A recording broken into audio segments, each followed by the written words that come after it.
For a very long time, there were giant open-air corpse pits in Paris. I assume this is probably the case in a bunch of other places as well. I don't really know the history super well, but this is easily one of my favorite little fun facts that I get off of Wikipedia. It was called the Holy Innocents Cemetery. It's kind of the most famous one. And essentially what it happened was that it used to be that just when somebody died, you basically just threw them in a giant pit along with everybody else who was dying, and you just kind of left them there. That was it. That was the whole thing that you did. And of course, bodies would pile up. This would get really gross. They would get rained on. They would start to decompose. It would create all kinds of bizarre, goopy substances down there, none of which are good, none of which you want to smell or be near. And so eventually they say, you know what, this open air pit, this is bad. Let's do what we can to work around that. So they build a wall. So they build a wall around the whole thing, and it's still there. The pit is still there. You can still smell everything. You're probably, you live across the street. You can still, all that weird corpse goop is still, just very close to you. But then, okay, so things get really, really bad. So maybe you open up a bunch more corpse pits. Okay, and then maybe things get really, really bad. So, okay, what you do is you start to burn some of the corpses, because that way, the ash, a lot cleaner, a lot nicer, not weird and goopy the way normal bodies are. And so then you take the bones and the bones take up less space. So that's easier, okay? You can burn some of the stuff in the pit, and then that leaves bones, doesn't take up as much space, not nearly as gross, etc. So the thing is that this was the normal thing for a very long time. Eventually, what happened was, in Paris, they decided that this was kind of gross. And so at the time, they had these basically excavation cave things where they had been getting all kinds of stone that they were using to build the city. So they decided, okay, those are empty. Nobody wants to go down there. It's dark. It's weird. So we'll put all the bones down there. And so they put all the bones down there. And finally, we're in a semi-modern solution in which people do not have to live with corpses next door in a giant pile. They don't have to live with the weird smells. They don't have to live with the goop and the flies and all that stuff. They can just burn the bodies, put the bones down in the catacombs. Everyone's happy. All the dead stuff is out of sight. Great. And that is why we have the famous Paris catacombs today. And the answer is because there used to be lots of open-air corpse pits, and they had to put all the bones somewhere instead. The reason that I am talking about this story is because, gonna tie this back around to modern day stuff. I think that this story tells us a few things.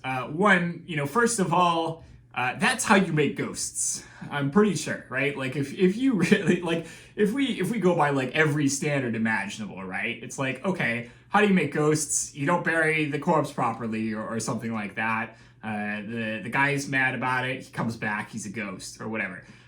So I think we could safely say that Paris is either A, the most haunted city in the world, or maybe just as haunted as other cities that probably used similar practices in the past, or B, that maybe ghosts don't care about that sort of thing, or maybe they don't exist. One or the other.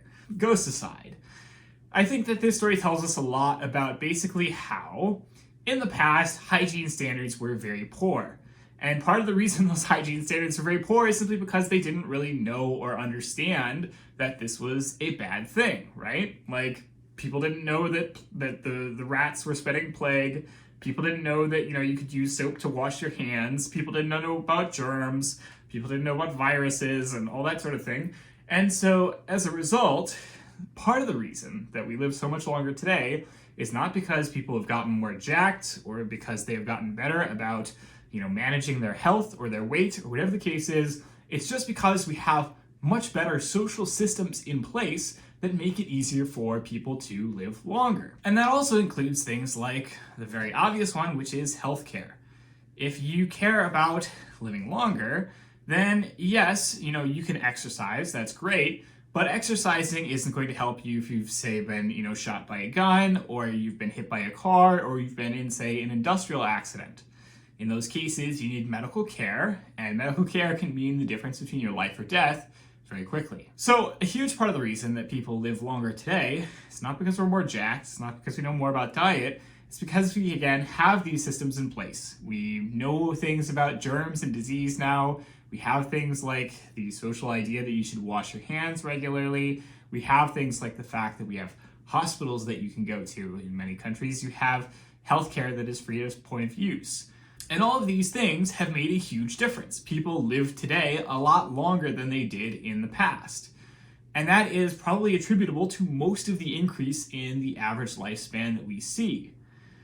Now, of course, where we get into a bit of a problem is when you look at sort of the hyperbolic claims in the fitness industry and sort of the whole thing, they act like it's all about, personal choice, which is to say that, being healthy, living longer, is mostly about the choices that you make. It's mostly about choosing to eat healthy. It's mostly about choosing to exercise. If you die younger, if you are less healthy, then it is your fault. And again, yes, there are ways that you can live longer by exercising more, by managing your diet, and so on, but those are just a very small part of the overall picture. Because I can tell you personally, squat every day, deadlift every day, bench press every day, eat as much good healthy food as I want, I would still prefer not to live in old school Paris. I would still not to prefer to have to live next to this smelly, goopy corpse house. I would still prefer to have modern medical technology because those things are a lot more important, right? Like the fitness stuff, the personal choices, that's a few percentage points. Yes, that can matter. That can mean a difference in terms of your lifespan. But the reality is that these other social factors matter a lot more. And so we have this model that's called sort of the social factors determinant model of understanding health. And what it turns out is that yes, exercise, diet, they do mean things, but some of the bigger predictors of your health are things like how wealthy you are, how good of access you have to healthcare, what kind of social support you have in terms of your psychological health in addition to your physical health. Do you have a good base of friends? Do you have people that can help you out when maybe you have fallen on hard times? There are all kinds of these social factors that can really make a huge difference in terms of your lifespan versus a situation where you end up, not having those things. You are not able to get the healthcare you need. You're not able to be supported when, say, you run out of money and have some kind of, problem paying rent or something like that. Your life gets much better and you are much healthier when you have all that support and when you have all those factors supporting you. And so the reality is that, yes, again, you can exercise, you can work out, you can eat better. It's going to help. It's not going to make you live forever. It's not going to be, 90% of your results. It's going to be the icing on the cake. It is going to be the smaller percentage points of, your overall health. There are so many other factors that simply matter a lot more, and it's very common for the fitness industry to mislead you about that. It's very common for the fitness industry to make you believe that your health is sort of a demonstrator of your moral value. It's very common to imply that your choices and the effort that you put into your physique and your body are more important than all these other things. And I'm just here to remind you today, they're not. That's really all there is to say. They're not that important. The important thing is not living next to the Parisian corpse pit. That's the biggest thing. The biggest lesson today that you should take away from this video, whatever you do, try not to live next to a Parisian corpse pit. So that is all for today's video. I hope you enjoyed it. As always, don't hesitate to like, comment, subscribe, do all those lovely things that make me feel all happy on the inside. I will talk to you all next week. Have a good one.